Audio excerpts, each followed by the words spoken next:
ان لوگوں کو بچا لیا جو ایمان لائے اور ڈرتے تھے، اور سورہ حامیم استسدہ میں ہے وَنَجَّيْنَا الَّذِينَ آمَنُوا وَكَانُوا يَتَّقُونَ، اور ہم نے انہیں بچا لیا جو ایمان لائے اور ڈرتے تھے۔ قوم سمود کی ہلاکت نشان عبرت ہے۔ قوم سمود نے اللہ تعالیٰ کی وحدانیت اور اس کی آیات کا انکار کیا، حضرت صالح علیہ السلام کو جھٹلایا، کفر و شرک اور بت پرستی پر ڈٹے رہے اور دیگر گناہوں پر قائم رہے، جس کے نتیجے میں انہیں عبرت کا نشان بنا دیا گیا۔ چنانچہ سورہ شورى میں ہے فَأَخَذَهُمُ الْعَذَابُ إِنَّ فِي ذَلِكَ لَآيَةً وَمَا كَانَ أَكْثَرُهُم مُؤْمِنِينَ، تو انہیں عذاب نے پکڑ لیا، بے شک اس میں ضرور نشانی ہے اور ان کے اکثر لوگ مسلمان نہ تھے۔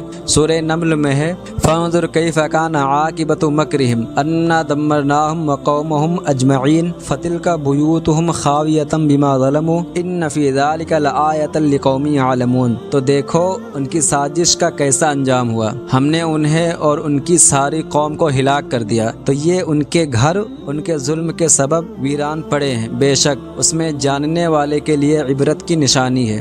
سورہ زاریات میں ہے وَفِي ثَمُودَ إِذْ قِيلَ لَهُمْ تَمَتَّعُوا حَتَّى حِينٍ فَعَتَوْا عَنْ أَمْرِ رَبِّهِمْ فَأَخَذَتْهُمُ الصَّاعِقَةُ وَهُمْ يَنظُرُونَ فَمَا اسْتَطَاعُوا مِنْ قِيَامٍ وَمَا كَانُوا مُنتَصِرِينَ، اور ثمود میں نشانی ہے، جب ان سے فرمایا گیا ایک وقت تک فائدہ اٹھا لو تو انہوں نے اپنے رب کے حکم سے سرکشی کی، تو ان کی آنکھوں کے سامنے انہیں کڑک نے آ لیا، تو وہ نہ کھڑے ہو سکے اور نہ وہ بدلہ لے سکتے تھے۔ اور سورہ قمر میں ہے فَكَيْفَ كَانَ عَذَابِي وَنُذُرِ، تو میرا عذاب اور میرا ڈرانا کیسا ہوا۔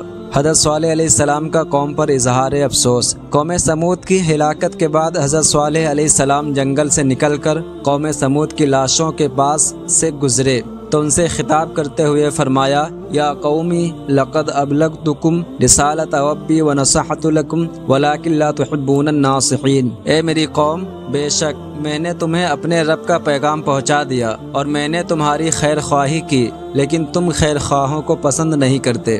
مروی ہے کہ حضرت صالح علیہ السلام اپنے مومن اصحاب کے ساتھ آ کر مکہ مکرمہ میں آباد ہو گئے اور یہیں مصروف عبادت رہے، یہاں تک کہ آپ علیہ السلام کا وصال ہو گیا۔ یہ بھی کہا جاتا ہے کہ حضرت صالح علیہ السلام کا یمن میں وصال ہوا اور وہاں اسی جگہ ان کی قبر مبارک ہے جسے شبوہ کہا جاتا ہے۔ ایک روایت یہ بھی ہے کہ حضرت صالح علیہ السلام مومنین کے ساتھ شام کی طرف نکلے، فلسطین میں رہے اور یہیں آپ علیہ السلام کی وفات ہوئی۔ کثیر حدیث میں بھی حضرت صالح علیہ السلام اور ان کی قوم سمود کا تذکرہ موجود ہے۔ مقام حجر میں قوم سمود کے انجام کا ذکر۔ حضرت جابر بن عبداللہ رضی اللہ تعالیٰ عنہ فرماتے ہیں جب رسول اللہ صلی اللہ علیہ وآلہ وسلم مقام حجر سے گزرے تو ارشاد فرمایا اے لوگو معجزات کا مطالبہ نہ کرو، کیونکہ حضرت صالح علیہ السلام کی قوم نے معجزے کا مطالبہ کیا تو اللہ تعالیٰ نے ان کے لیے اونٹنی بھیجی جو اس گھاٹی سے باہر آتی اور اسی کے اندر چلی جاتی تھی۔ وہ اونٹنی ایک دن لوگوں کے حصے کا پانی پی جاتی اور لوگ اس دن اونٹنی کا دودھ پی لیتے تھے، پھر انہوں نے اونٹنی کی کونچیں کاٹ دی تو انہیں ایک ہولناک چیخ نے پکڑ لیا اور اللہ تعالیٰ نے آسمان کے نیچے موجود ان کے ہر فرد کو ہلاک کر دیا سوائے ایک شخص کے جو کہ حرم پاک میں موجود تھا۔ عرض کی گئی یا رسول اللہ صلی اللہ علیہ وآلہ وسلم وہ کون تھا؟ ارشاد فرمایا ابور غال، جب وہ حرم پاک سے نکلا تو اسے بھی وہی عذاب پہنچ گیا جو اس کی قوم پر آیا تھا۔ حضرت عبداللہ بن عمر رضی اللہ تعالیٰ عنہ فرماتے ہیں رسول کریم صلی اللہ علیہ وسلم کے ساتھ سفر طائف کے دوران ایک قبر کے پاس سے ہمارا گزر ہوا تو آپ صلی اللہ علیہ وآلہ وسلم نے ارشاد فرمایا یہ ابور غال کی قبر ہے، اسے حرم کی وجہ سے اس پر عذاب نازل نہیں ہوا تھا، اور جب یہ حرم سے نکلا تو یہاں اس پر بھی وہی عذاب آ گیا جو اس کی قوم سمود پر آیا تھا۔ پھر اسے دفن کر دیا گیا اور اس کی نشانی یہ ہے کہ اس کے ساتھ سونے کی ایک شاخ بھی دفن کی گئی تھی، اگر تم نے اس کی قبر کھودی تو وہ شاخ حاصل کر لو گے۔ چنانچہ لوگوں نے اس کی قبر کھود کر وہ شاخ نکال لی۔ حضرت عبداللہ بن زمعہ رضی اللہ تعالیٰ عنہ فرماتے ہیں میں نے نبی کریم صلی اللہ علیہ وآلہ وسلم سے سنا آپ صلی اللہ علیہ وآلہ وسلم نے اس شخص کا ذکر کیا جس نے حضرت صالح علیہ السلام کی اونٹنی کی کونچیں کاٹی تھی اور ارشاد فرمایا اس اونٹنی کے در پہ ہونے والا شخص ظاہراً بہت عزت و شوکت والا تھا جیسے ابو زمعہ ہے۔ حضرت ابو قبشہ انماری اللہ تعالیٰ عنہ سے روایت ہے کہ غزوہ تبوک کے موقع پر کچھ لوگ تیزی سے قوم سمود کے کھنڈرات میں جانے لگے۔ جب یہ بات نبی کریم صلی اللہ علیہ وآلہ وسلم کو معلوم ہوئی تو لوگوں میں نماز کی تیاری کا اعلان کروا دیا۔ میں بارگاہ رسالت میں حاضر ہوا۔ آپ صلی اللہ علیہ وآلہ وسلم اپنے اونٹ کو تھامے ہوئے ارشاد فرما رہے تھے، تم ایسی قوم پر کیوں داخل ہوتے ہو جن پر اللہ تعالیٰ کا غضب ہوا؟ ایک شخص نے عرض کیا، یا رسول اللہ صلی اللہ علیہ وآلہ وسلم، ہم ان پر تعجب کرتے ہیں۔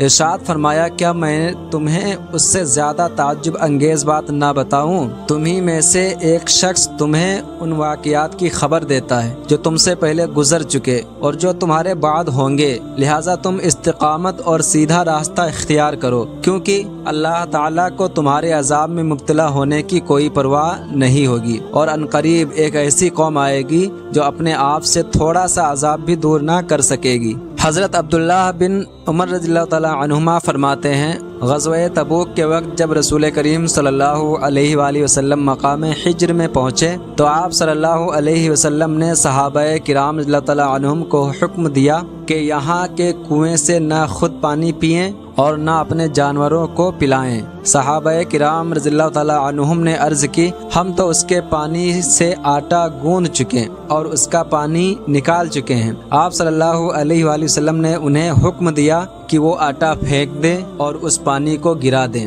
دوسری روایت میں ہے کہ آپ صلی اللہ علیہ وآلہ وسلم نے حکم دیا کہ سمود کے کنویں سے نکالا ہوا پانی گرا دیں اور اس سے گندا ہوا آٹا اونٹوں کو کھلا دیں، اور یہ حکم دیا کہ اس کنویں سے پانی نکالیں جس پر اونٹنی آتی تھی۔ حضرت عبداللہ بن عمر رضی اللہ تعالیٰ عنہما فرماتے ہیں، نبی اکرم صلی اللہ علیہ وآلہ وسلم جب مقام حجر سے گزرے تو آپ صلی اللہ علیہ وآلہ وسلم نے ارشاد فرمایا، ظالموں کے مکانات میں روتے ہوئے داخل ہونا، ایسا نہ ہو کہ تم پر بھی وہ عذاب آ جائے جو ان پر آیا تھا۔ پھر سواری پر بیٹھے ہوئے آپ صلی اللہ علیہ وسلم نے چہرے انور پر چادر ڈال لی۔